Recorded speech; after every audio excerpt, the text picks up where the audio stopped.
नमस्कार, मैं मनीष वर्मा। आप सभी का स्वागत है हमारे इस चैनल पे। आज की इस वीडियो में हम बात करने वाले हैं एनआईओएस क्लास 12 इंग्लिश के ऐसे इंपॉर्टेंट क्वेश्चंस विद आंसर्स के साथ, जिसमें आपको मैं ग्रामर, रीडिंग, राइटिंग और लिटरेचर पार्ट के कुछ ऐसे इंपॉर्टेंट क्वेश्चंस बताऊंगा विद आंसर्स, जो आपके एग्जाम के पर्पज से बहुत ज़्यादा इंपॉर्टेंट है।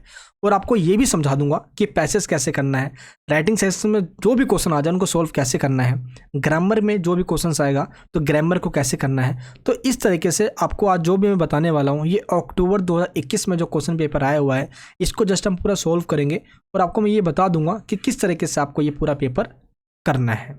फॉर्मेट, आंसर के साथ ट्रिक्स और जो ऑप्शनल मॉड्यूल है ए या बी, मैं दोनों में से कोई आपको एक करना होता है। तो चलिए हम पहले आ जाते हैं अपने क्वेश्चन पेपर पे।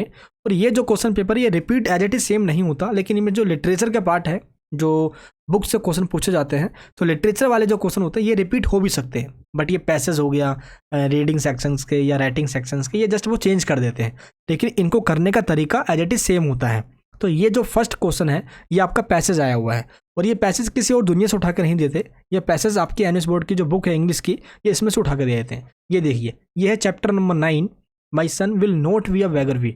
ये चैप्टर नंबर 9 में से ये जो पैराग्राफ है, यहाँ से देखिए आप, इसी पैराग्राफ को इन्होंने उठाकर, ये चैप्टर नंबर 9 जो है इसका पैराग्राफ उठाकर इन्होंने पैराग्राफ में डाल दिया है, पैसेज में डाल दिया है। ये देखिए यहाँ पे। तो ऐसा ही ये किसी भी रैंडमली किसी भी चैप्टर से उठाकर ये पैसेज उठाकर डाल देते हैं। अगर आपने चैप्टर को रीड किया हुआ है तो आप इजीली तरीके से इनका आंसर दे दोगे। तो आज मैं आपको पहले ये बता दूं कि पैसेज चाहे किसी भी दुनिया से वो कोई सा भी उठाकर डाल दे, आपको बस तरीका होना चाहिए पता कि इसको सॉल्व कैसे करते हैं। तो सबसे पहले आपको इन क्वेश्चंस को रीड करना होता है, देन इस पैसेज को, ये जो पैराग्राफ दिया गया है, इनको रीड करना होता है और इसका आंसर आपको फाइंड करना होता है। चलिए आपको बताता हूँ मैं तरीका कैसे इसका आंसर फाइंड करना है। अगर मैंने आपको तरीका बता दिया, फॉर्मेट बता दिया, तो क्वेश्चन चाहे जिस तरीके से पूछ ले घुमा कर भी, वो आपको समझ में आ ही जाना है। चलिए समझते हैं अब हम। सबसे पहले हम देखते हैं इस पैसेज में पूछा गया क्या गया आपसे, क्योंकि हम क्वेश्चन को पढ़ ले पैसेज के बारे में नहीं पता तो दिक्कत हो जाएगी। तो लेकिन हमेशा मैं ये कहता हूँ कि पहले क्वेश्चन को रीड करना है आपको, देन पैसेज को रीड करना है। क्वेश्चन में क्या पूछा गया, what did the speaker miss when he lost site, यानी कि स्पीकर जो है वो क्या मिस करता है जब उसकी आंखें खो जाती है। ठीक है, यानी कि जब वो डार्कनेस आ जाती है उसकी लाइफ के अंदर, तो रोशनी है वो खो जाती है। और क्योंकि स्टोरी कुछ यूँ है इस कहानी के अंदर, जो राइटर होता है वो 3.5 साल का जब एज होती है उसकी, तो उसी एज में वो अंधा हो जाता है। तो उसकी लाइफ का पूरा जो डार्कनेस है वही इस स्टोरी है, और इस पैराग्राफ में यही बताया गया है। चलिए एक बार पहले इसको रीड करते हैं, देन समझ के इसका आंसर देते हैं। देखिए, in India as elsewhere every girl और boy has found and war memories of his childhood.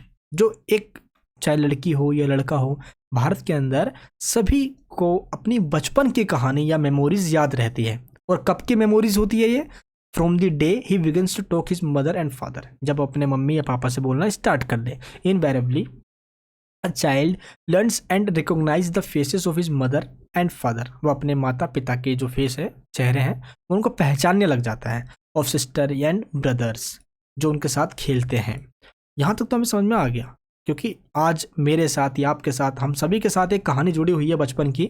जब हम बच्चे हुआ करते थे, चाहे गलियों में खेला करते थे, जब हम चलने स्टार्ट हो गए, अपने माता पिता से बोलने लग गए, तो उसी टाइम से हमारी कुछ मेमोरीज हैं। और ये मेमोरी बचपन में चाहे खेलने कूदने की हो, बात करने की हो, लड़ाई झगड़े करने की हो, तो कहीं ना कहीं किसी भी तरीके से कुछ मेमोरीज हमारे माइंड में रहती ही रहती है। तो यहीं पर यही चीज़ बताया गया है यहाँ पे, ठीक, जो हम टॉयज़ के साथ खेला करते थे। अब यहाँ पे जो लाइन है इसको समझना, he must also remember the rich colours of the butterflies and birds. यहाँ पे एक चीज़ देखना आप, यहाँ पे ये कहा जा रहा है राइटर के द्वारा कि उसको ये दिन याद आ रहे हैं जब वो कलर्स ऑफ द बटरफ्लाइज, यानी जो अलग अलग तितलियाँ जब उड़ती थी, एंड बर्ड्स जो उड़ते थे, अलग अलग जो पक्षियाँ उड़ती थी, वो उनको काफ़ी याद कर रहा है। ऐसा इसलिए याद कर रहा है क्योंकि ऐसा ही और भी बच्चे करते हैं, सभी लोग पसंद करते हैं भाई बटरफ्लाइज और बर्ड्स को देखना। और सेम ये भी किया करता था जो राइटर है। लेकिन दिक्कत ये हुई कि राइटर की जो कहानी है वो बिल्कुल ही नॉर्मली बच्चे से अलग है। क्यों? क्योंकि इसके साथ जब ये 3.5 साल का था, बट व्हेन आई वाज 3.5, जब वो 3.5 साल का था, उस टाइम ऑल दीज मेमोरीज वर एक्सपंज्ड। क्या हो गया? ये सारी मेमोरीज उसकी एक्सपंज्ड हो गई। एक्सपंज मतलब क्या होता है? ये सारी मेमोरीज उसकी ख़त्म सी हो गई, मिट गई, ख़त्म, मिटा दिया गया। ऐसा कैसे हुआ? ऐसा इसलिए हुआ क्योंकि काफ़ी लंबे टाइम से राइटर को एक बीमारी हो गई थी। वो बीमारी क्या थी? सिकनेस क्या थी? उसका नाम था मेनिंजाइटिस। मेनिंजाइटिस का मतलब होता है एक ऐसी बीमारी जो किसी भी इंसान को अंधा कर दे, और इसी वजह से राइटर क्या हुआ, ब्लाइंड हो गया।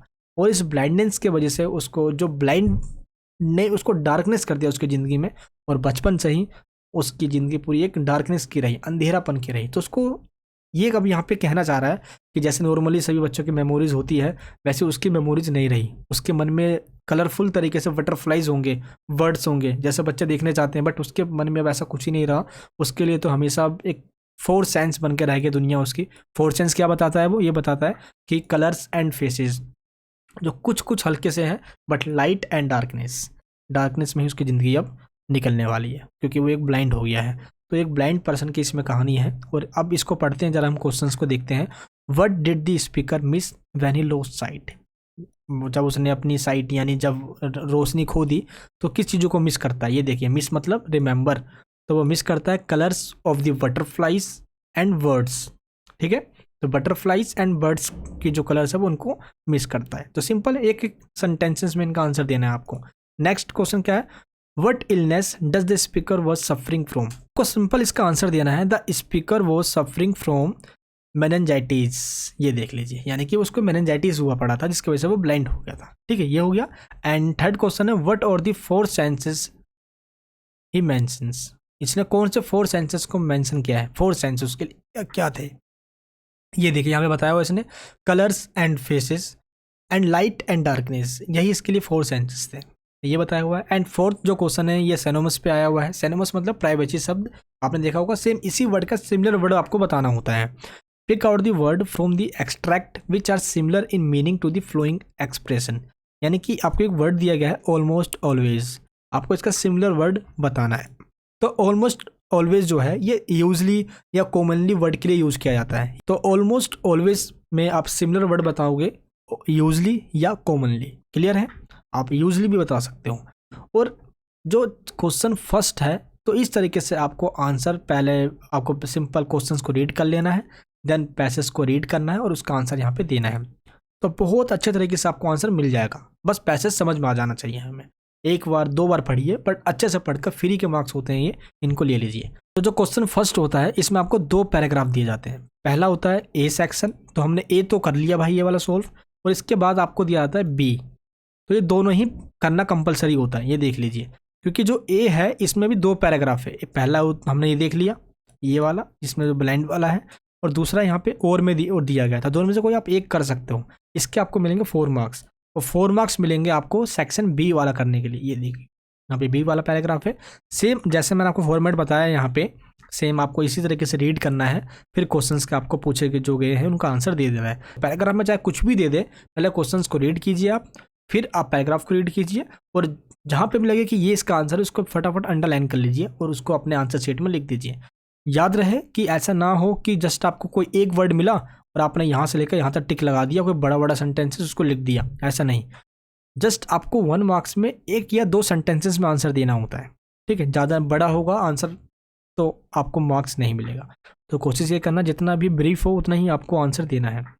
सेकंड वाले क्वेश्चन पे आते हैं, जिसमें पूछा क्या गया है, answer the following question in about 60 words. Did the doctor find his watch? क्या डॉक्टर को उसकी घड़ी मिली? Whom did he suspect? उसको किस पे शक था? Why did he think so? उसने ऐसा क्यों सोचा? क्वेश्चन में ये पूछा गया है, और ये चैप्टर से पूछा गया है। कौन से चैप्टर से? हिंट के लिए क्वेश्चन पेपर में ये दे दिया जाता है। अ केस ऑफ सस्पिशन से पूछा गया है ये। इस चैप्टर में इवांस की कहानी है, जो कि एक इटली के मिलिट्री में एक आर्मी होता है, और इसका मेन जो काम होता है वो ये होता है कि जब मान लो कोई वॉर होए और वॉर के अंदर कोई मिलिट्री के आर्मी मान लो कोई घायल हो जाए, कोई इंजर्ड हो जाए, तो उस टाइम ये इसको उठाएगा, अपने ट्रक में बिठाएगा और लेकर जाएगा ताकि उसका इलाज हो सके। तो इसका मेन ये काम हुआ करता था। तो एक बार ये जा रहा था रास्ते में, तो उस टाइम इसको लिफ्ट चाहिए थी, तो उसी टाइम एक गाड़ी आ रही थी और इस गाड़ी में इसने लिफ्ट मांगी और बैठ गया, और ये गाड़ी डॉक्टर की थी। तो उस टाइम डॉक्टर ने देखकर काफ़ी इसको स्ट्रेंज समझा, भाई ये तो मतलब ये कुछ अलग सा ही बंदा है, कहीं चोर चिकारी तो नहीं। इसको पता नहीं था भाई ये आर्मी का बंदा है, इटली के आर्मी में है ये, और उसको पता था नहीं। तो हुआ ये कि इसने सिगरेट मांगी, उसने सिगरेट दे भी दिया, और उसके बाद इसने रखने के लिए कहा, और इस बंदे ने ये सिगरेट जो है डॉक्टर के जो जेब है, पॉकेट, उसमें डाल दिया। तो उसके बाद डॉक्टर ने अपनी घड़ी ढूंढी तो घड़ी उसको मिली नहीं। उसको ये लगा कि जब ये बंदा जो सिगरेट का जो पैकेट है मेरे पॉकेट में डाल रहा था उसी टाइम इसने घड़ी चुरा ली। और इसको भाई जब ऐसा लगा कि ये चोर है तो इसने अपनी पिस्तौल अपनी बंदूक निकाली और इस आर्मी पर्सन के कनपट्टी पे लगा दी। हाँ भाई चल मेरी घड़ी निकाल, घड़ी निकाल। उसको कुछ बोलने का मौका ही नहीं दिया। और इसके पास जो अपनी घड़ी थी जो इसको अपने एक वॉर के टाइम पे जब इसने नर्सेस को छुटाया था, किडनैप हो गई थी नर्सेस, तो उसने उसको छुटाने में जब अपनी पूरा कंट्रीब्यूशन दिया था तो उस टाइम इसको ये अवार्ड दी गई थी और यही घड़ी इसने उसको दे दी। अब भाई क्या करता है, इसे कनपट्टी बंदूक डाल दी थी। अब इसको उतार दिया गया, अब वो चला गया अपना। तो जिस पार्टी में वो गया वहाँ पे इसने वो घड़ी दिखाई। तो उस टाइम इसको ये पता चला भाई, क्योंकि ये घड़ी ऊपर से टूटी हुई थी, उस पर लिखा हुआ भी था वो डेट पर जो अवार्ड विनिंग फंक्शन था उसके बारे में लिखा हुआ भी था। और ये चीज़ जब उसको पता चला डॉक्टर को कि भाई ये इवांस जो है वो चोर नहीं था, डॉक्टर जो घड़ी है वो अपने घर पे भूल गया था। और इस तरीके से इसको बहुत पछतावा हुआ कि इसने ये क्या कर दिया भाई, बहुत रिग्रेट हुआ इसको इस चीज़ का। ठीक है, तो उसको सब जो डाउट था, जो सस्पेक्ट था, वो कौन था, वो इवांस पे इसका डाउट हुआ था। तो Evans had robbed him of his watch when he later put the cigarette packet back into the doctor's pocket. ठीक है, तो इवांस ने उसके पॉकेट में से ही वो घड़ी निकाल ली, ये लगा डॉक्टर को। ठीक है, बट ऐसा नहीं हुआ और ये पूरी स्टोरी में आपको ये बताना है। 6 मार्क्स में है, पूरी स्टोरी आपको ये बताना होगा। अ केस ऑफ सस्पिशन वाले चैप्टर से आया हुआ है ये। और में आपको एक और क्वेश्चन दिया जाएगा, how would you have react if you had been in Aradhana's place, write briefly. अगर आप चैप्टर देखोगे I must know the truth, तो इस चैप्टर में आराधना की स्टोरी दी गई है। आराधना की स्टोरी क्या है आपको पहले ये पता होना चाहिए। आराधना एक एडोप्टर गर्ल थी, यानी कि जिसको गोद लिया गया था और इसको ही इनके माता पिता ने पाला था। तो जब इसको ये पता चला तो ये पता करना चाहती थी कि आई मस्ट नो द ट्रूथ। तो ये चाहती थी कि मुझे सच्चाई के बारे में पता होना चाहिए, क्या ये सच है या नहीं है। तो इसलिए how would you have reacted if you had been in Aradhana place. मान लो कि इस आराधना की जगह आप हो, अपने आप को रख के देखो और आपको ये पता चले कि आप एक एडोप्टेड गर्ल या वो हो अपने माता पिता के, तो आप उस टाइम कैसा रिएक्ट करोगे। जैसा रिएक्ट आराधना ने किया। देखो आराधना का ये कहना था कि आराधना बस जस्ट ये जानना चाहती थी कि ये सच है या नहीं है। जब इसको ये पता चल गया तो उसने ये भी बताया कि एक वो एडोप्टेड चाइल्ड है बेशक, but in spite of this उसको इस तरीके से पाला पोसा गया उसके माँ के द्वारा, उसके पेरेंट्स के द्वारा, जिस तरीके से उसको अगर वो अपने पेरेंट्स होते कोई वो भी नहीं पाल पाते।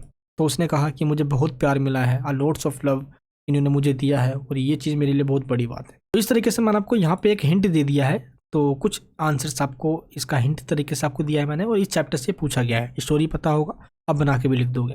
ऐसे ही क्वेश्चन नंबर 3 पे आते हैं हम। Answer any 3 of the flowing questions in 30 to 40 words. ये देखिए यहाँ पे जो क्वेश्चन पूछा गया था वो 6 मार्क्स में था, एक क्वेश्चन करना था आपको, इन दोनों में से कोई सा एक और में दिया गया था। लेकिन जो 3rd क्वेश्चन है ये शॉर्ट क्वेश्चन दिया गया आपसे, क्योंकि इसमें 2 मार्क्स का एक क्वेश्चन है। तो जो 4 ऑप्शन है कोई 3 करना है आपको। मान लो कि आप फर्स्ट करते हो तो what irritated the doctor about the man, वही डॉक्टर वाले चैप्टर से आया हुआ है, केस ऑफ सस्पेशन। वही चीज़ कि क्या इरिटेटेड कर रही थी उसको, यही कर रही थी irritated. He suspects that the stranger has stolen his watch, कि जो स्ट्रेंजर है यानी जो वो आर्मी मैन जो है इसने ही इसकी घड़ी चुराई है, उसको ऐसा लग रहा था, है ना। ये चीज़ उसको इरिटेट कर रही थी अंदर अंदर। बट बाद में जब ऐसा उसको पता चला कि ऐसा नहीं है तो उसको काफ़ी रिग्रेट हुआ। ठीक है। एंड क्वेश्चन जो बी है, how did Gavaskar break his mother's nose. My first steps, जो चैप्टर फर्स्ट है आपका, जो गावस्कर थे वो उन्होंने अपनी मम्मी जी की नोज किस तरीके से मतलब कि ब्रेक कर दिया, यानी आप काफ़ी चोट पहुंचा दी थी। जब बचपन में जब वो प्रैक्टिस किया करते थे तो प्रैक्टिस के ही टाइम उन्होंने बॉल फेंकी और ये आप उनकी मम्मी जी की नोज़ पे आके लग गई। तो उसी टाइम वो काफ़ी ब्लड भी आ गया था उस टाइम, और उसी टाइम उनकी मम्मी जी की जो नोज़ है वो ब्रेक हुई थी। ठीक है, ये हो गया हमारा इसका आंसर। एंड जो 3rd क्वेश्चन है, what kind of life did the writers grandfather lead when he was a small boy. यानी आप इसमें बताना है कि किस तरीके के लाइफ जो राइटर्स के ग्रैंडफादर हैं यानी कि दादाजी हैं वो जिया करते थे जब वो बच्चे थे। ठीक है। What was considered important those days, यानी कि उस डेज में क्या इंपॉर्टेंट हुआ करता था। फादर डियर फादर चैप्टर से ये क्वेश्चन आपसे पूछा गया है। तो इसका भी आंसर मैंने आपको दे दिया है यहाँ पे, ये देखिए। तो जो दादाजी हुआ करते थे वो काफ़ी care free and happy life काफ़ी इंजॉय करते थे जब वो छोटे बच्चे थे। एंड फ्रूट्स को तोड़ा करते थे, जैसे कि अमरूद हो गए एंड मैंगोज़, आम वगैरह तोड़ा करते थे। उस टाइम की ज़िंदगी काफ़ी इंजॉयफुल हुआ करती थी, आज की शहरों में के ज़माने में नहीं। आज क्या है कि दोनों हाथों से लूटने में लगे पड़े हैं लोग, खाली हाथ जाने के लिए। तो फ्रेंड्स के साथ एंजॉय करना, साथ में मिलके खाना बनाकर खाना, तो उस टाइम पे ये सारी चीज़ें काफ़ी कंसिडर किया जाता था। तो ये आज का टाइम है जहाँ पे आज लोग भाग-दौड़ की ज़िंदगी में लगे पड़े हैं। रिस्पॉन्सिबिलिटी है, कमाना है, खाना है, घर देखना है। और पहले क्या था, इतनी टेक्नोलॉजी नहीं थी, तो इतनी टेक्नोलॉजी की ना होने की वजह से लोग अपने दोस्तों के साथ टाइम बिताया करते थे। बट आज क्या है, हम तो दोस्त गलियों में खेला भी करते थे, कितने किस्मत वाले थे हम। आज के बच्चे क्या है, पैदा हुए नहीं, मोबाइल हाथ में है, फ़ोन में ही गेम खेलना, घर में ही रहना, बस बाहर की ज़िंदगी देख ही नहीं पाते यार वो। तो ये चीज़ यहाँ पे बताया जा रहा है आपसे। बहुत मस्त चैप्टर है ये भी। एंड जो क्वेश्चन फोर्थ है डी में, वो क्या है, वट वेपन डिड ही, जो बलदेव है, कैरी। यानी ये जो आपसे पूछा गया है the tiger in the tunnel वाले चैप्टर से, हु मेड इट। ये जो चैप्टर है आप देखोगे तो जो बलदेव होता है वो एक ऐसे टनल में चला जाता है जहाँ पे टाइगर होता है, वो टाइगर उस पर अटैक भी करता है। तो दिक्कत होती है, उसने वो जो कुल्हाड़ी होती है वो एक्स, क्या होती है, कुल्हाड़ी, एक्स उसके पापा जी ने बनाया हुआ था। ठीक है, एक्स आप यहाँ लिख सकते हो आप, एक्स, ये चीज़ उसके पापा ने बनाया था, इसका मतलब क्या होता है, कुल्हाड़ी। तो इसी से उसने अटैक किया उस बाघ पे, उस शेर पे, उस टाइगर पे बचने के लिए, और उसने उसके पाँव में जाके मार दिया, और पाँव में जाके वो घुस गया, जो एक्स होता है, यानी जो कुल्हाड़ी होती है वो। तो इस तरीके से तो जो क्वेश्चन में पूछा गया है कि what weapon did he carry, उसने क्या कैरी किया था, एक्स यानी कि कुल्हाड़ी। हु हैड मेड इट, ये किसने बनाया था, ये बनाया था उसके फादर ने। ठीक है, उसके पिता ने बनाया था, बलदेव के पिता ने बनाया था। क्लियर है, बहुत ईजी क्वेश्चन है, अगर चैप्टर पढ़ा है आपने इजीली आंसर दे दोगे। अब हम बात करते हैं question fourth. Read the flowing extract carefully and answer the questions that follow.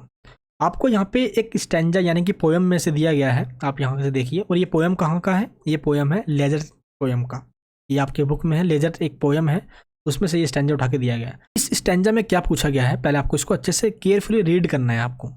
No time to see when woods we pass, where squirrels hide their nuts in grass. बहुत अच्छे से स्टैंजा बताया गया ये लेजर वाले पोयम से। इसमें ये बताया जा रहा है, आप देखोगे यहाँ पे जो क्वेश्चन पूछा गया आपसे, ये देखिए, what do you mean by when woods be pass. तो व्हेन वुड्स बी पास, इसका मतलब क्या है, इसका मतलब ये है कि आज इस भागदौड़ वाली ज़िंदगी में हम अपने लिए टाइम नहीं निकाल पाते। आज लोगों को फुर्सत ही नहीं है, सब जल्दबाजी में है। कोई कहता है कि मेरे पास टाइम नहीं है, या टाइम का अच्छे से यूटिलाइज नहीं कर पाते। तो इसलिए हम ये कह सकते हैं कि we ignore the beauty and activities of various animals when we pass through the woods. यानी कि अब तो हम इस भागदौड़ वाली ज़िंदगी में नेचर पे या हम अपनी हैप्पीनेस पे टाइम दे ही नहीं पाते।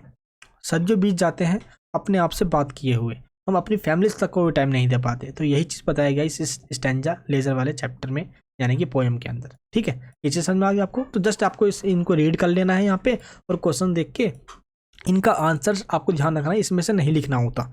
जो भी आपसे पोएम पूछे जाते हैं, इस पोएम का आंसर आप तभी दे पाओगे अगर आपने उस पोएम को अच्छे से समझा हुआ है।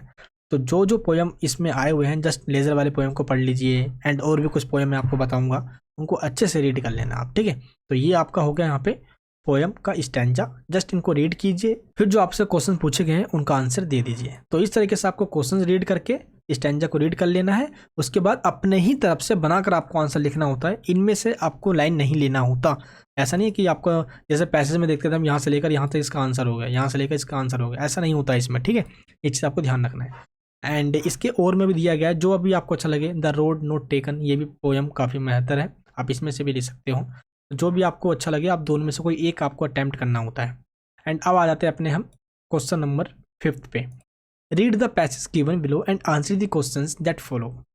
ये आपको पैराग्राफ दिया गया है, और इस पूरे पैसेज में से आपको सिंपल क्या करना है, पहले क्वेश्चंस को रीड करना है, देन आपको पैसेज को रीड करना है, जो कि 8 मार्क्स में पूछा गया है। फ्री के मार्क्स होते हैं, ये बहुत ईजी होता है। ये क्वेश्चन नंबर 5 जो पैसेज पूछा गया है, सबसे पहले आपको इसका क्वेश्चन रीड कर लेना है, देन पैसेज को रीड करना है, आपको आंसर अपने आप ही मिल जाएगा। देखिए, जो ए वाले में पूछा गया है क्वेश्चन, क्या पूछा गया है, how has cosmetic surgery made people look younger.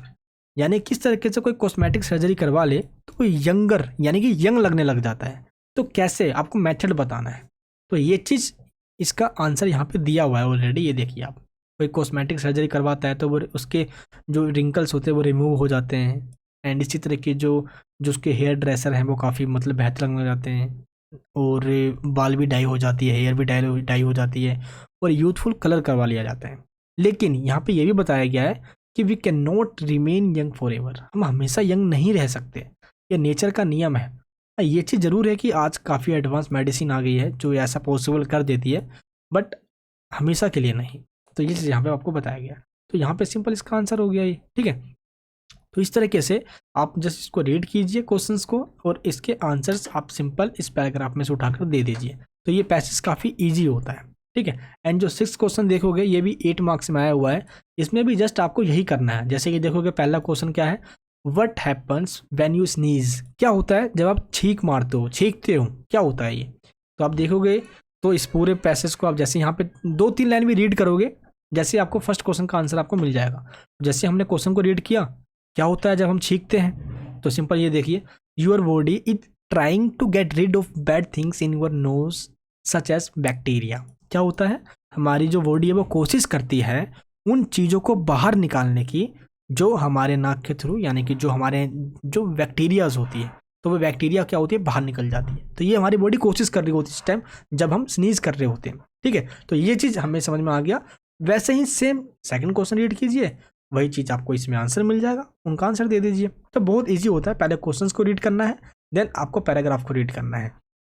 इतना ईजी है करना, ये बहुत ईजी है करना, ठीक है। इसमें आपको टाइम ज़्यादा नहीं लगने वाला। तो अब हम बात करते हैं अपने 7th क्वेश्चन की।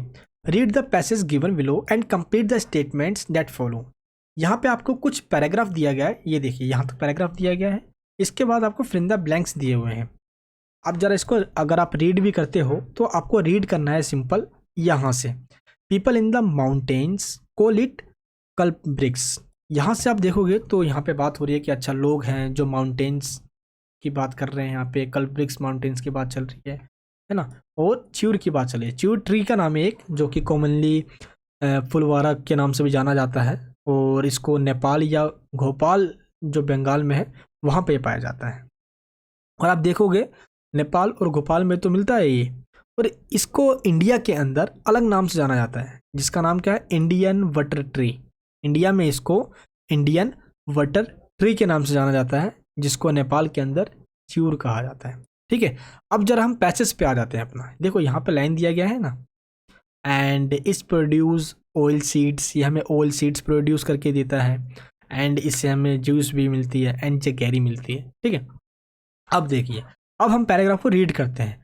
अब मैं आपको तरीका बताता हूँ कैसे सॉल्व करना होता है। जस्ट आपको इसका आंसर इस पैराग्राफ में से ही ढूंढकर देना होता है। ये देखिए, च्यू ट्री इज कोल्ड, यानी जो च्यू ट्री होती है उसको क्या कहा जाता है, उसको कहा जाता है Indian water tree, it is known as Indian water tree.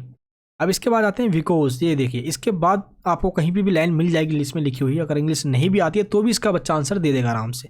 ये देखिए, बिकॉज इट प्रोड्यूस, क्या प्रोड्यूस करता है, अभी हमने देखा यहाँ पे ये ऑयल सीड्स प्रोड्यूस करता है। ये देखिए यहाँ पे क्या आएगा, सेकंड में ऑयल सीड्स आएगी, which are rich in oil contents. तो ये चीज़ हमें समझ में आ गया। इसके बाद आते हैं बी पे हम, द एक्सट्रैक्टेड। ये देखिए यहाँ पे एक्सट्रैक्टेड वर्ड आपको ढूंढना है कहाँ पे है इस पैराग्राफ में अंदर। अब देखोगे यहाँ पे ये रहा, एक्सट्रैक्ट मिल गया हमें यहाँ पे। अब इसके बाद आपको इसका आंसर देना है juice, the extracted juice from, ये देखिए सेम यहाँ पे लिखा हुआ है, फ्रॉम इट्स फ्लावर्स। ये देखिए, from the flowers is boiled to make, यहाँ से जगैरी। तो सिंपल इसका आंसर क्या होगा, सेकंड का जगैरी। क्लियर है। तो ऐसा नहीं होता कि आपको बहुत दिक्कत आ जाएगी यार कि अब मुझे समझ में नहीं आ रहा, मुझे डर लग रहा है, इसका आंसर कैसे मिलेगा। इंग्लिश आती है मच बेटर, कोई दिक्कत नहीं आएगी आपको। नहीं भी आती है तो जस्ट आपको इधर के सिमिलर वर्ड्स आपको इस पैराग्राफ में देख लेना है, और यही जो फिल इन द ब्लैंक्स है इनमें से आपको फिल कर देना है, ठीक है। दिक्कत बिल्कुल भी नहीं आएगी मेरे दोस्त, टेंशन मत लीजिए आप। एंड जो 8 क्वेश्चन है ये क्या है, read the passage given below and make a summary of it in about 100 words. आपको एक पैराग्राफ दिया गया, यहाँ से देखिए बहुत बड़ा, लगभग 1000 वर्ड्स का है ये, यहाँ से लेकर ये नीचे तक है, ये देखिए यहाँ तक है, ये 1000 वर्ड्स में है। अब आपको ये 1000 शब्दों में जो दिया गया है इसको सिर्फ 100 वर्ड्स में आपको बताना है। और ये क्या करना होगा आपको, सबसे पहले आपको इसको यहाँ से यहाँ तक रीड कर लेना है, और इसके बाद जो मेन पॉइंट्स हैं उसको जस्ट आपको 100 वर्ड्स में बता देना है। तो ये तो ऑलरेडी आया हुआ है। अगर मैं आपको बताऊं कोई एक और पैराग्राफ राइटिंग, ये देखिए मान लो read the passage given below and make a summary in about 100 words. यहाँ पे भी एक मैं आपको पैराग्राफ दिखा रहा हूँ, ये देखिए। A father was teaching his son language, यानी कि यहाँ पे बताया गया है डे इन डे आउट। यहाँ पे कुछ पैराग्राफ यहाँ पे दिया हुआ है, ठीक है। ये भी लगभग 500 वर्ड्स में है। नीचे आप यहाँ पे आके देखोगे तो इसका आंसर आपको सिर्फ 100 वर्ड्स में देना है, यानी कि इतने बड़े जो यहाँ से लेकर यहाँ तक पैराग्राफ दिया गया है, इसको जस्ट आपको रीड करके आपको इसको क्या करना है, बिल्कुल ब्रीफ में लिखना है 100 वर्ड्स में। इसका कह सकते हो कंक्लूजन क्या है, ये देखिए। ये मैंने आपको इसका आंसर यहाँ पे दे दिया है। The boy was busy with studying language. ये देखिए, यहाँ पे जस्ट फादर पढ़ा रहे हैं, ये सब पढ़ा रहे हैं, ये सब इसमें नहीं लिखा हुआ। इसमें जस्ट जो मैटर है आपको सिंपल आंसर में वही देना होता है, ठीक है।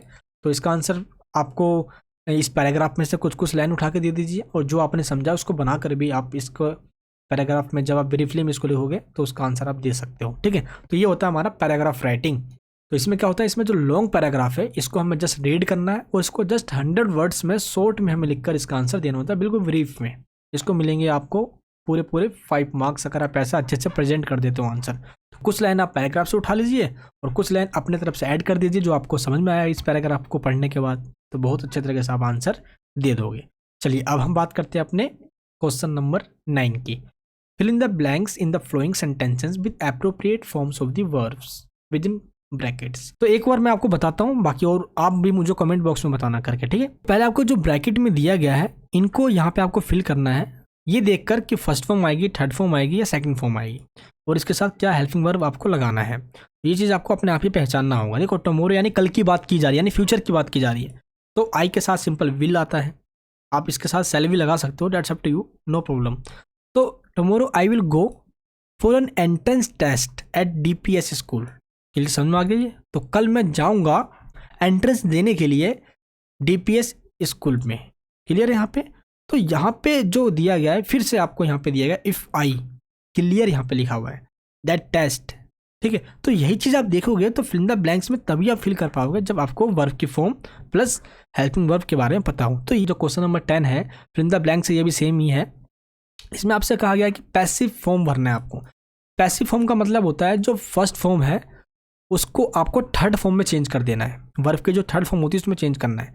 जिसमें पैसिव फॉर्म नहीं बोला गया है उसमें आपको first form, second form, third form according to tense देख के लगाना होता है। अगर प्रेजेंट इंडेफिनिट टेंस है तो फर्स्ट फॉर्म लगाना है, पास्ट परफेक्ट है तो उसमें आपको थर्ड फॉर्म लगानी है वर्ब की, कंटिन्यू है तो उसमें आईएनजी फॉर्म लगानी है वर्ब की। ये चीज़ आपको देखना होगा इसमें, ठीक। अगर इसने बोला appropriate forms of the verb, यानी कि अकॉर्डिंग टू टेंस लगाना होता है, और आपसे ये कह दिया जाए पैसिव फॉर्म्स यूज कीजिए तो आपको ओनली थर्ड फॉर्म ही यूज करना है। ये देखिए यहाँ पे क्या दिया गया है, polybags are considered to be one of the most harmful elements. काफ़ी खतरनाक एलिमेंट्स है। पहले पॉलीवॉक्स होती है हमारे पॉल्यूशन यानी एनवायरनमेंट के लिए, और यहाँ पे कहा गया है पॉलीवैक्स शुड नोट। अब देखो यहाँ पे कहा गया शुड नोट, तो यहाँ पे बच्चे क्या करते हैं, यहाँ पे देखो ब्रैकेट्स में दिया गया यूज़, तो बच्चे यूज़ ही लिख देते हैं। ऐसा नहीं है, आपको सिंपल यूज़ की थर्ड फॉर्म लगानी है, और शुड के साथ वी आएगा तभी शुड भी बनता है वो, देन उसके साथ थर्ड फॉर्म आती है। तो polybags should not be used drains and sewage are choked. तो इस तरीके से यहाँ पे देखो, यहाँ पे लिखा है चौक, तो इसमें आपको सिंपल थर्ड फॉर्म ईडी का मोस्टली यूज होता है थर्ड फॉर्म के अंदर, कहीं कहीं पे वो चेंज हो जाती है, बट मोस्टली जो वर्ब्स होते हैं उसमें ईडी लगा कर थर्ड फॉर्म बना दिया जाता है। तो यहाँ पे क्या करना है, आपको आर चौक्ड लगाना है। Also the animals get killed, kill है यहाँ पे तो सिंपल ईडी लगा के थर्ड फॉर्म लगा दीजिए, गेट किल्ड बाय देम। तो बहुत ईजी होता है ये, ठीक है। Combine the flowing pairs of sentences using the connectors given against each pair। आपको क्या करना है, यहाँ पे आपको 2 सेंटेंसेस दिए गए हैं, इन दोनों को जोड़ना है इन कनेक्टर्स को यूज करते हुए। जैसे बीच का मतलब होता है कौन से या जो, उनका मतलब किसे, जिसे, उनका मतलब जो है ना, उसका मतलब जो कि या जिसको, है ना, जिसको भी इसका मतलब होता है। तो अलग अलग इसके मीनिंग है, जैसे कि मैंने आपको फर्स्ट करके बताया है। फर्स्ट ये देखिए, that is the road it leads to the railway station. तो इसको कैसे जोड़े कनेक्टर्स को यूज करके, that is the road which leads to the railway station, यानी कि वो रोड जो है वो रेलवे स्टेशन की ओर जाता है, ठीक है, जो रेलवे स्टेशन की ओर जाता है, ठीक है। अब मैं आपको एक और दिखाता हूँ करके। We met a girl she lost her way, यानी कि हम ऐसे गर्ल से मिले जो अपना रास्ता भूल गई, ठीक है। तो इसको हम कैसे लिखेंगे, we met a girl who had lost her way, ठीक है। यहाँ पे और एक और बना के दिखाता हूँ मैं। Mister Narayan doesn't like publicity, mister Narayan's books are best sellers. यहाँ पे आपको हुज का यूज़ करके इन दोनों को कंबाइन करना है करेक्टर को यूज़ करते हुए। तो ये थोड़ा सा कॉम्प्लिकेटेड है, क्यों? यहाँ पे देखो कैसे आपको बनाना है। मिस्टर नारायण दोनों में दिया हुआ है ये, ठीक है, दोनों लाइन्स में, सेंटेंसेस में। तो mister Narayan whose books are best sellers doesn't like publicity, यानी डज नॉट लाइक पब्लिसिटी। इस तरीके से बनेगा ये। अगर आप ऐसे करते हो तो आपको फुल टू फुल आपको यहाँ पे मार्क्स मिलेगा। तो कनेक्टर्स को बीच में यूज करना है या सेंटेंसेस के आपको स्टार्टिंग में जो वर्ड दिया गया इसको पहले समझना है, जो भी आपको बोलने में अच्छा लगे समझ लो वही कनेक्टर्स वहाँ पे फिट हो जाएगा ये, ठीक है। तो आपको कौन सा, कौन से, क्या, कब, कैसे, ये जो वर्ड होते हैं विच, वैन, वेयर, हु, हाउ, वे, इनको बस आपको समझना है। आप सिंपल कनेक्टर्स को यूज कर लोगे यहाँ पे, ठीक है। इसके बाद आता है हमारा 12 question. Read the conversations given below and complete the paragraph that follows in indirect speech. Indirect speech का मतलब क्या होता है?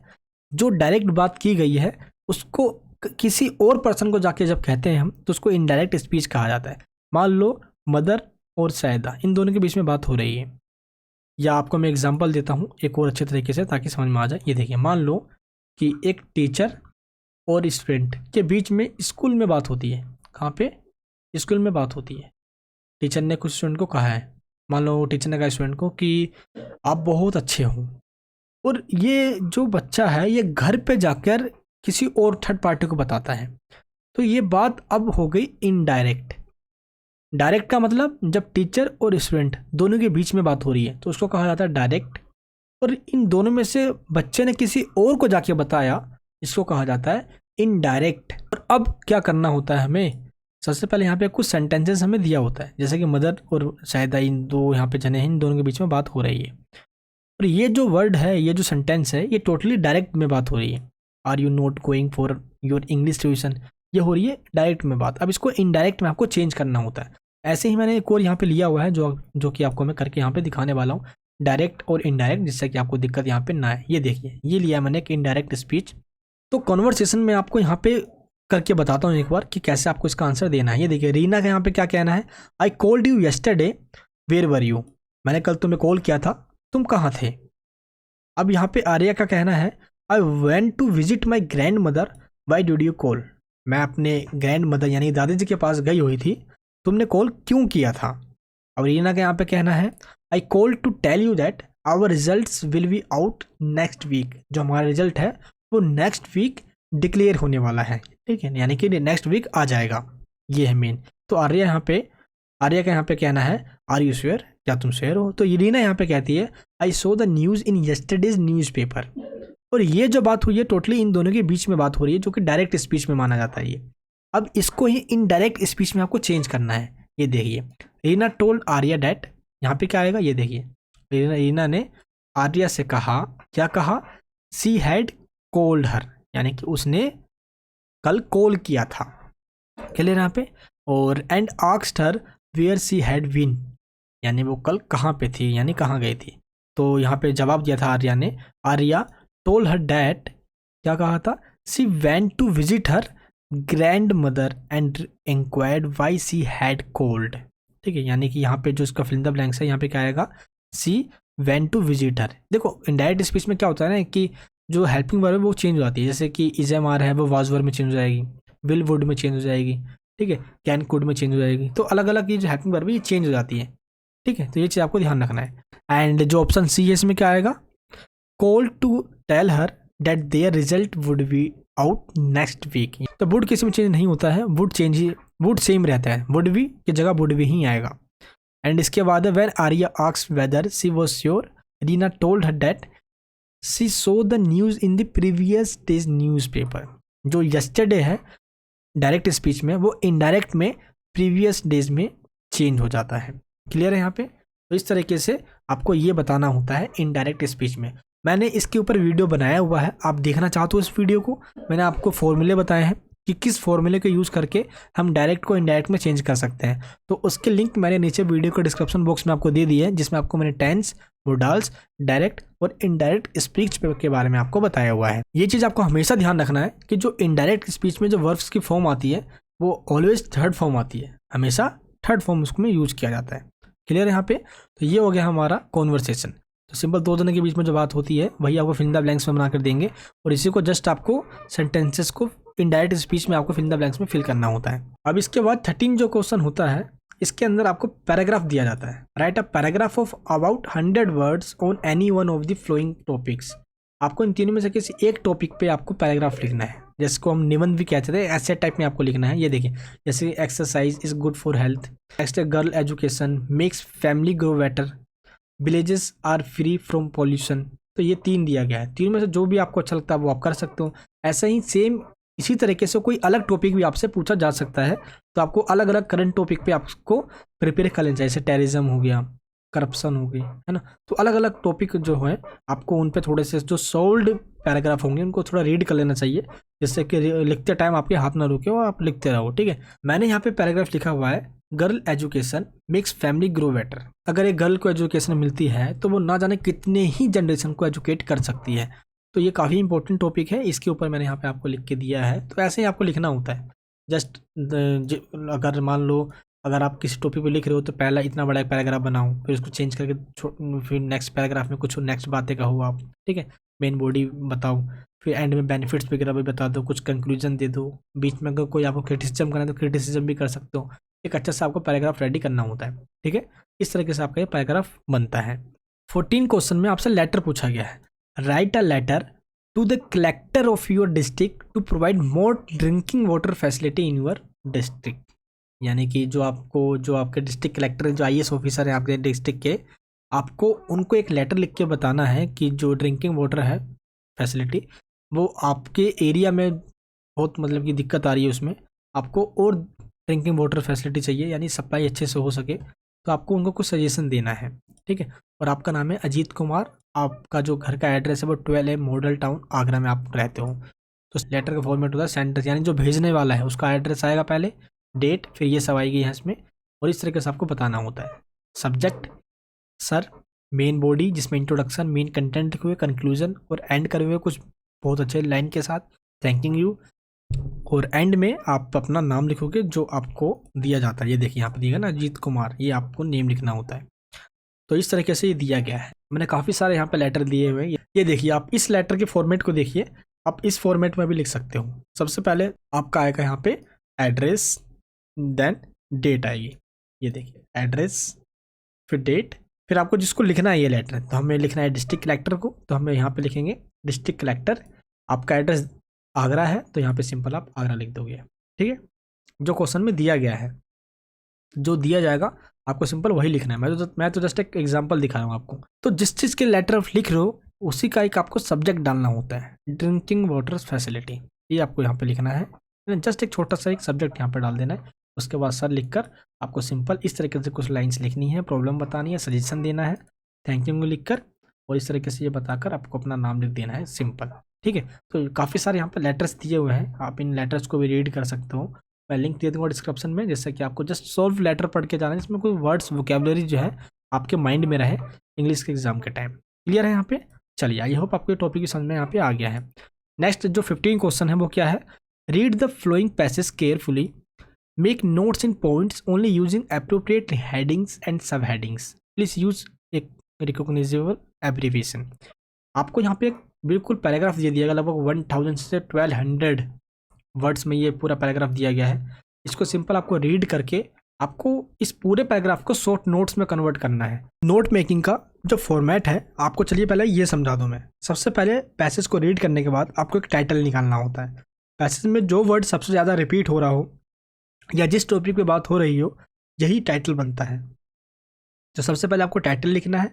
इसके बाद आपको जितने भी टॉपिक्स आप बनाने जा रहे हो उन सभी का एक सब टाइटल निकालना होता है, उसको हम सब हेडिंग भी कहते हैं। तो सिंपल आपको सब हेडिंग, फिर उसके अंदर आपको ऐसे पॉइंट्स बनाना होता है, फिर सब हेडिंग, फिर पॉइंट, सब हेडिंग, फिर पॉइंट्स। एक नोट मेकिंग मैं आपको सॉल्व करके दिखाता हूँ, इससे आपको आइडिया मिल जाएगा कि हमें पैराग्राफ में से कैसे टाइटल को उठाना होता है। सबसे पहले 2 या 3 लाइन्स आपको रीड करनी है। Everyone needs a holiday both to relax and to have a change of environment. हम एक ही जगह काम करते काफ़ी फ्रस्ट्रेट हो जाते हैं, तो हमें रिलैक्स चाहिए होता है, इसलिए हमें छुट्टियाँ चाहिए होती हैं। तो सभी के लिए छुट्टियाँ काफ़ी इंपॉर्टेंट है। तो इसलिए ये जो पैराग्राफ दिया गया है, ये मेनली जो हमें जो समझ में आ रहा है वो किस पे है, वो हॉलीडे पे है। तो पहला पैसेज को रीड करके उसका कंसेप्ट समझ जाना और उसी में से टाइटल निकाल लेना, पहला तरीका है। दूसरा तरीका ये होता है जो वर्ड्स बार बार रिपीट हो रहा हूँ, समझ लो वो आपका टाइटल बनने वाला है। जैसे देखिए हॉलीडे यहाँ पे भी है, हॉलीडे यहाँ पे भी है, हॉलीडे यहाँ पे भी है, काफ़ी जगह पे हॉलीडे रिपीटेबल है, काफ़ी जगह यहाँ पे क्या हो रही है, ये रिपीट हो रही है वर्ड। ये दैट मीन्स जो आपका टाइटल है वो कहीं ना कहीं हॉलीडे के रिगार्डिंग बनने वाला है। चलिए आपको मैं इस पहले इसका एक आंसर भी दिखाऊं जिससे कि आपको इसका एक आइडिया भी मिल जाएगा, यानी कि इंपॉर्टेंस ऑफ हॉलीडे, यानी कि इंपॉर्टेंस बताई जा रही है यहाँ पे हॉलीडेज़ की। तो सबसे पहले आपको यहाँ पे टाइटल लिखना होता है, इंपॉर्टेंस ऑफ हॉलीडेज लिख दीजिए अगर आप इस पैसेज को पढ़ के आप आंसर निकाल रहे हो तो, ठीक है। ऐसे ही अगर आप कोई सा भी आपके पास पैराग्राफ दिया गया है उनको रीड कीजिए, 2 या 3 लाइन में ही आपको उसका टाइटल मिल जाएगा, स्टार्टिंग के लाइन में ही उसका टाइटल मिलेगा। ध्यान रखना कभी टाइटल बीच में नहीं दिया होता, यहाँ पे हो बीच में हो, ऐसा नहीं होता, आपको टाइटल पढ़ने की स्टार्टिंग में ही मिल जाएगा। ये हो गया। अब इसके बाद आपको सब पॉइंट्स बनाना होता है, इसमें सब टाइटल कहा जाता है। जैसे कि फर्स्ट सब टाइटल में नीड फॉर हॉलीडेज आप सिंपल 2-3 लाइन में यहाँ पे लिख दीजिए, फिर हॉलीडेज इन इंस्टीट्यूशंस ये बता दीजिए। ये सभी चीज़ आपको इस पैराग्राफ में ही मिलेंगे, ठीक है। एंड उसके बाद constituents of a holidays and keys to abbreviation, तो ये चीज़ आपको 3 बनाने हैं। सिंपल जो भी आप एब्रीविएशन में यूज़ करने वाले हो, एब्रीविएशन मतलब शॉर्ट फॉर्म, तो उसको आप इस बीच में ही शॉर्ट फॉर्म में यूज, जैसे कि इन्वायरमेंट की जो शॉर्ट फॉर्म है वो ENVIRON डॉट लगा दीजिए। तो जो भी आपका शॉर्ट फॉर्म होने वाला है वो यहीं पे यूज़ कीजिए जिसको आप यहाँ पे आके फुल फॉर्म में यूज़ कर सकूँ। ये देखिए यहाँ पे इन्वायरमेंट को भी हुआ है, आप यहाँ पे देख सकते हो। एंड यहाँ पे जो वेकेशन है इसको भी यूज़ किया गया है VAC डॉट लगा कर, है ना। तो इस तरीके से आप यूज़ कर सकते हो। और एब्रीविएशन में आपको शॉर्ट फॉर्म इस तरफ और इसकी फुल फॉर्म याद है, तो ये डॉट जरूर लगाइए, डॉट लगाना मत भूल जाना, बच्चे डॉट लगाना भूल जाते हैं यहाँ पे, ठीक है। तो इस तरह के लिख कर आपको फुल फॉर्म यहाँ पे इसकी लिख देनी है। और एंड में आपको देना है समरी। समरी मतलब क्या होता है, जो भी आपने इसमें पढ़ा है, जो भी इस पैराग्राफ के अंदर आपको समझ में आया है उसको जस्ट आपको 80 वर्ड्स में आपको यहाँ पर लिखना है। समझ लो यहाँ पे सिंपल 6 से 7 लाइन में आपके आंसर शीट की जो पेजेस है उसमें होती है। तो इस तरीके से आपको 6 से 7 लाइन में आपको देना होता है। तो सोल्ड जितने भी आप हमारे पास नोट मेकिंग है आप जस्ट उनको रीड कर लीजिए, आपको आइडिया मिल जाएगा जस्ट कि अच्छा मुझे इस तरीके से उठाना होता है टाइटल और इस तरीके से पॉइंट्स देना होता है, ठीक है। ये आपको सारे पॉइंट्स पैराग्राफ में से ही उठाना है, बाहर से नहीं उठाना। जो भी आपको समझ में आया उनमें से उठाइए और सब हेडिंग बनाकर उसके बारे में बताइए। बहुत ईजी होता है नोट मेकिंग, फ्री के मार्क्स हैं सारे ये सब आपके, ठीक है, बिल्कुल फ्री के मार्क्स हैं आपके। ये हो गया हमारा नोट मेकिंग। चलिए अब हम बात करते हैं अपने 16 क्वेश्चन की। 16 क्वेश्चन में क्या पूछा गया आपसे, चलिए पढ़ते हैं इसको। The following passage has 7 mistakes related to punctuations and inaccuracies of usages, identify the errors and write them in table V। आपको ये बताना है कि जो एरर्स हैं आपको एरर्स को इसमें रिकॉग्नाइज करना है, आइडेंटिफाई करनी है और उन एरर्स को पहचान कर आपको टेबल B में लिखना है, जो कि मैंने यहाँ पे लिख भी दिया है, ठीक है। The correct answers must be written in table C, और जो करेक्ट आंसर है उसको टेबल C में लिखा होना चाहिए वो, ठीक है।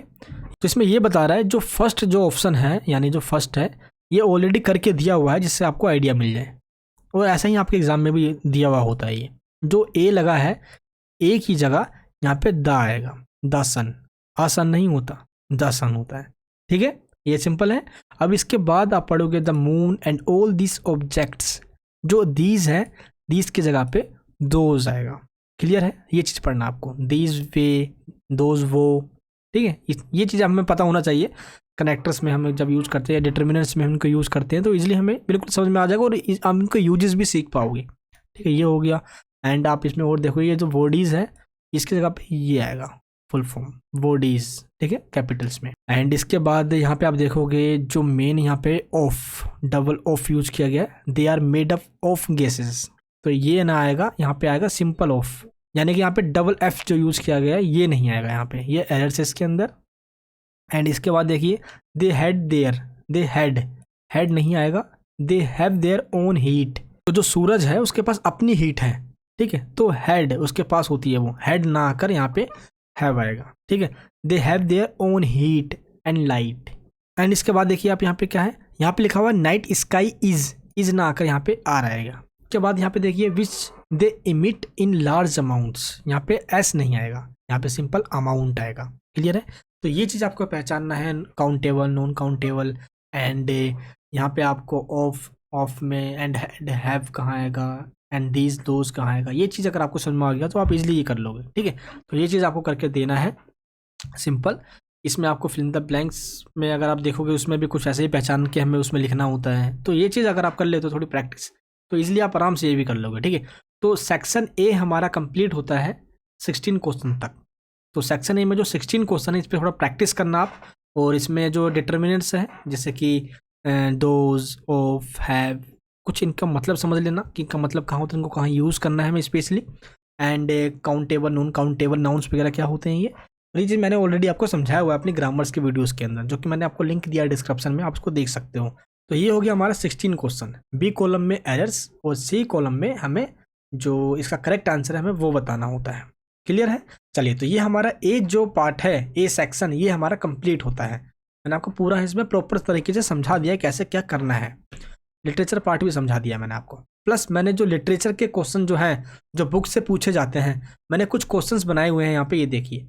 ये जितने भी प्रीवियस ईयर में क्वेश्चन आए हुए हैं उनको सॉल्व भी कर दिया है। प्लस जो चैप्टर के और भी इंपॉर्टेंट क्वेश्चंस हो सकते थे मैंने वो भी इसमें मेंशन करके दिया हुआ है। तो इसकी लिंक नीचे वीडियो का डिस्क्रिप्शन बॉक्स में, ये वाली जो लिंक है, आप सिंपल लिंक पे क्लिक कीजिए। डिस्क्रिप्शन बॉक्स में लिखा होगा आपको लिटरेचर क्वेश्चंस आंसर, मिल जाएगा आपको। उस पर क्लिक कीजिए लिटरेचर क्वेश्चन आंसर पे, और यहाँ पे आपको ये मिल जाएगा। इसमें जितने भी चैप्टर और पोएम के जो क्वेश्चंस हैं उनके विद आंसर के साथ आपको दिया हुआ है। जस्ट आपके एग्जाम के पर्पज से ये बहुत ज़्यादा इंपॉर्टेंट है, तो प्लीज़ इनको आप रीड करके जाइएगा एग्जाम में, ठीक है। तो इसमें सारे क्वेश्चंस आपको दे दिए गए हैं। ये लिटरेचर पार्ट कंप्लीट हो गया, ग्रामर पार्ट कंप्लीट, राइटिंग भी, और रीडिंग दैट मीन्स पैसेज भी हमारा कंप्लीट हो गया है यहाँ पे। और लिटरेचर के लिए मैंने आपको ये जो दे दिया है ये इनफ है। सभी बुक्स के इंपॉर्टेंट क्वेश्चंस और आंसर्स रीड करके अगर चले जाते हो ये सारे, तो इनफ है। ये एग्जाम में इन्हीं में से ही आपके क्वेश्चंस आएंगे, ठीक है। या मिलता जुलता भी आएगा तो आप सिंपल बना के भी लिख दोगे, टेंशन मत लेना आप। अब इसके बाद हम बात करते हैं सेक्शन बी। सेक्शन बी में ए और बी यानी कि ऑप्शन 1 और ऑप्शन 2 दो है, दोनों में से कोई ए करना है आपको। जो ऑप्शन 1 है वो रिसेप्शनिस्ट के लिए है, यानी कि जो रिसेप्शनिस्ट होते हैं किसी ऑफिस वगैरह में, किसी कंपनी में, तो वो उनसे कैसे कैसे क्वेश्चन पूछा जाता है, उनको क्या रिप्लाई करना होता है, तो ये चीज़ आपसे पूछा जाता है। और जो ऑप्शन जो 2 है यानी ऑप्शन जो सेकंड है वो है ऑफिस यूज के लिए, ठीक है। जैसे कि इंटरव्यू हो गया, इंटरव्यू पर्पज से, या कोई रिपोर्ट राइटिंग हो गया, या कोई इंसिडेंट हो गया उसमें आपको कोई रिपोर्ट लिखना हो गया, तो इसके लिए। तो मेरा मानना है जो ऑफिस यूज वाला ये काफ़ी मतलब कि ईजी माना जाता है, ये बहुत ईजी होता है ये। क्योंकि कहीं ना कहीं जो एनएस बोर्ड के स्टूडेंट होते हैं वो आज ना कभी अब जो बहुत सालों से कर रहे होते हैं वो, उनको ऑफिस यूज़ का काफ़ी अच्छे से पता होता है। तो मैं भी आपसे यही कहूँगा कि ऑप्शन सेकंड जो है ये चूज़ कीजिए आप। तो जैसा कि आपको मैं एक क्वेश्चन बताऊँ, जैसे 17 जो क्वेश्चन आया हुआ है, what are things to be kept in mind while writing a report of an incident. जब हम रिपोर्ट लिख रहे होंगे तो हमें क्या मन में ध्यान रखना चाहिए लिखते टाइम, क्या मिस्टेक नहीं करनी चाहिए। तो ये बहुत ईजी तरीके से है, इन सब के आंसर जो है वो ईजिली आपको मिल जाएगा, ठीक है। What are the tips that you required to face an interview. आपको मतलब क्या टिप्स चाहिए भाई एक इंटरव्यू के लिए, जो काफ़ी रिक्वायर्ड होती है। तो इस तरीके से आपको जो इंटरव्यू वाली है यानी जो ऑफिस यूज़ के लिए है, ये बुक्स में आपको दिया गया है। आप अपनी एनयूज़ के बुक्स में देखिए सबसे लास्ट में। और ऑप्शन सेकंड जो ये ऑफिस यूज़ के लिए है, सिंपल इसको आप रीड कर लीजिए। ऐसे ऐसे क्वेश्चंस आपसे पूछे जाते हैं, इनको ही घुमा फिरा के या यही क्वेश्चन वो देते हैं आपसे। तो इस तरीके से आपके सारे क्वेश्चन हो गया। तो ऑप्शन सेकंड चूज़ करना सही रहेगा। अगर आप ऑप्शन 1 भी चूज़ करते हो, ये आप पे डिपेंड करता है, डेट्स अप टू यू। ये भी ईजी है, डोंट वरी। बट मैंने ये कहा है कि आपके एक्सपीरियंस के बेस पे कि ऑफिस यूज़ यहाँ पे बहुत बेहतर लगता है मुझे भी ये, ठीक है। तो ये भी आप कर सकते हो, ठीक है। बाकी आप रिसेप्शनिस्ट वाला भी चूज़ कर सकते हो। तो आई होप आपको ये टॉपिक समझ में यहाँ पे आ गया होगा। बुक से जो क्वेश्चन पूछे जाते हैं उन क्वेश्चंस की प्रिपरेशन करने के लिए मैंने आप सभी को शॉर्ट नोट्स प्रोवाइड किया है। ये फ्री ऑफ कॉस्ट दिया है मैंने आप सभी को, लिंक नीचे वीडियो का डिस्क्रिप्शन बॉक्स में है। आप उस पर क्लिक करोगे, आपके सामने ये ऑप्शन आ जाएगा, सिंपल आप उस पर क्लिक करके इसको डाउनलोड कर लेना। इसमें है क्या, इसके अंदर चैप्टर वाइज समरीज हैं। जैसे chapter first my first steps आप देखोगे तो इसमें की पॉइंट्स के अंदर चैप्टर को समरी में समझाया गया है और की पॉइंट्स में समझाया गया है। अगर आपने जस्ट इसको आपने एक बार रीड कर भी लिया तो आपके सभी चैप्टर, अगर आपने अभी तक कुछ भी नहीं पढ़ा है तो इसमें से ही आपके सभी चैप्टर्स के कंसेप्ट क्लियर हो जाएंगे। अब चाहे एग्जामिनर कैसा भी क्वेश्चन आपसे पूछ ले क्वेश्चन पेपर में, अगर आपने इसको रीड कर लिया है तो आप इजीली चैप्टर के समरी को ही बनाकर आप लिख दोगे। तो इसमें चैप्टर वाइज दिया हुआ है, आप चैप्टर वाइज समरी इसको एक बार जल्दी से प्लीज़ रीड कर लीजिए। और इसके अंदर जो वर्कशीट दिया गया है ये आपको नहीं पढ़ना, इसको प्लीज़ इग्नोर कर दीजिए, ठीक है, इसको नहीं पढ़ना। तो इसमें चैप्टर वाइज मैंने आपको प्रोवाइड किया है, इसमें सभी चैप्टर्स दिए गए हैं। आप जस्ट एक बार इनको एक बार रीड कर लीजिए। तो पूरा पेपर सॉल्व करने के बाद इन चैप्टर की समरी को पढ़ लेने के बाद आपका ग्रामर पोर्शन भी हो गया और आपका लिटरेचर पोर्शन भी ऑलमोस्ट कवर यहाँ पे हो गया है। इस वीडियो के डिस्क्रिप्शन बॉक्स में मैंने आपको एक और लिंक दिया है, free important question with answers. ये सोल्ड पेपर है और इस सोल्ड पेपर को मैंने आपको दे दिया है, आप यहाँ पे देख लीजिए। इसमें पूरा पेपर एक सोल्ड करके दिखाया हुआ है कि कैसे कैसे आप इसका आंसर दीजिएगा। तो ये भी मैंने आपको दे दिया है। ये सब कुछ फ्री ऑफ कॉस्ट दे रहा हूँ आप सभी को मैं। मुझे बस आपकी हेल्प करनी है। आप सबकी हेल्प करने के बाद अपने आप को एक सौभाग्य से महसूस होता है मुझे, क्योंकि आप सब बहुत प्रॉब्लम में होते हो। ना कोई गाइडेंस मिल पाती है, ना कोई स्टडी मटेरियल मिल पाता है, ना कोई हमें अच्छे से समझ में आ पाता है। अगर कोई इसी तरीके से समझाने वाला मिल जाए तो जितने भी हमारे एग्जाम्स होंगे बहुत अच्छे तरीके से होंगे। आई होप दोस्त आप ऐसे ही जुड़े रहोगे और इन फ्यूचर में जो भी जूनियर आपके होंगे, जो स्पोर्ट में आने वाले होंगे, उन सबको आप गाइडेंस भी दोगे, इस चैनल के बारे में बताओगे भी। तो ये भी आपको मैंने दे दिया है। और एक चीज़ और, जो इंपॉर्टेंट चैप्टर्स है जिनमें से मोस्टली क्वेश्चन आपके एग्जाम में आने वाला है, मैंने आपको ये भी बता दिया है आगे से पता करके। तो 302 कोड नंबर ये है और ये है इंग्लिश के वो सारे इंपॉर्टेंट चैप्टर्स जिनमें से 75% क्वेश्चन आने वाले हैं आपके एग्जाम के अंदर। ठीक है, ऐसे ही ऑल सब्जेक्ट के मैंने आपको बताया हुआ है। जितने भी सब्जेक्ट के बताए हुए प्लीज़ इनको आप जरूर कंसिडर करना। इसको भी डाउनलोड कर सकते हो, इंपॉर्टेंट चैप्टर की PDF को आप। इसकी भी लिंक मैंने नीचे डिस्क्रिप्शन बॉक्स में आपको दे दी है।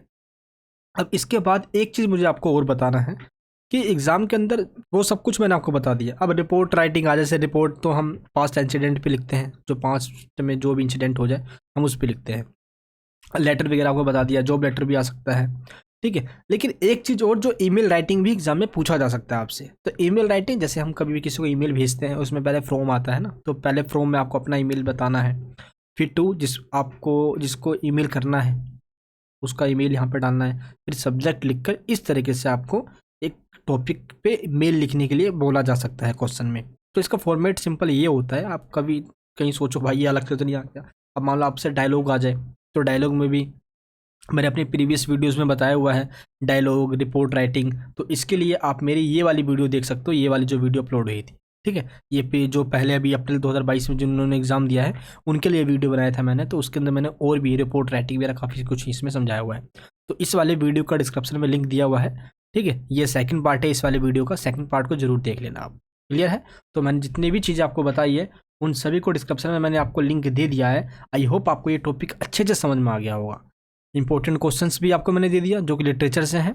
ग्रामर की वीडियोस मैं आपको और बता देता हूँ, जिसके अंदर आप सभी के लिए वो दिया हुआ है जो आपको चाहिए, जिसमें ये देखिए टेंसेंस बताए गए हैं। यहाँ पे देखिए टेंस की वीडियोस है, मोडाल्स, एंड यहाँ पे नाउन हो गया, डायरेक्ट इनडायरेक्ट स्पीच। तो आप सभी को 2 वीडियोस देखनी है, एक टेंस की वीडियोस देख लेनी है और यहाँ पे डायरेक्ट और इनडायरेक्ट स्पीच की जो वीडियोस दी गई है प्लीज़ इनको जरूर देख लेना है। तो इन दोनों वीडियोस का लिंक आपको मिल जाएगा नीचे डिस्क्रिप्शन बॉक्स में, इनको जरूर देख लेना है। ठीक है, तो इस तरीके से आपकी प्रिपरेशन अब यहाँ पे हो चुकी है इंग्लिश की कंप्लीट। और जो मैंने आपको बताया प्लीज़ उनको थोड़ा सा और फॉलो कीजिए, जो वीडियोस बताया है और जो मैंने आपको नोट्स दिया पढ़ने के लिए उनको और पढ़ लीजिए। इंग्लिश के अंदर 90+ मार्क्स कहीं नहीं गए। आगे आने वाले एग्जाम के अंदर ऐसे ही मैं आपकी हेल्प करने वाला हूँ। चैनल को प्लीज़ सब्सक्राइब करके बेल आइकन ऑन कीजिए। और आप नोट्स लेना चाहते हो या जिस भी चीज़ की आपको हेल्प चाहिए, आप डिस्क्रिप्शन में जो लिंक दिया गया उसको फॉलो कीजिए। मिलूंगा आपसे नेक्स्ट वीडियो के अंदर। ये वीडियो आपको कैसी लगी नीचे मुझे कमेंट्स बॉक्स में ज़रूर बताइए, क्योंकि ये वीडियो बनाने में मुझे लगभग 1 से 2 दिन की पहले मेहनत लगती है। पहले प्रिपेयर करना पड़ता है, देन उसके बाद वीडियोज़ जाती है, तो काफ़ी मेहनत लगती है इस वीडियो को बनाने में। अगर आप शेयर करते हो, लाइक करते हो और कमेंट्स करके बताते हो तो मेरा मोटिवेशन ऐसे ही और बढ़ेगा, ताकि आने वाले टाइम में मैं आपके लिए ऐसे ही और मेहनत करते रहूँ। चलिए दोस्त, मिलूंगा आपसे नेक्स्ट वीडियो के अंदर। प्रभु से प्रेयर करता हूँ मैं आप सभी के उज्जवल भविष्य के लिए। आप सभी बहुत अच्छे मार्क्स से पास हो और अपने पेरेंट्स का नाम ऐसे ही रोशन करते रहूँ। जय हिंद, जय भारत।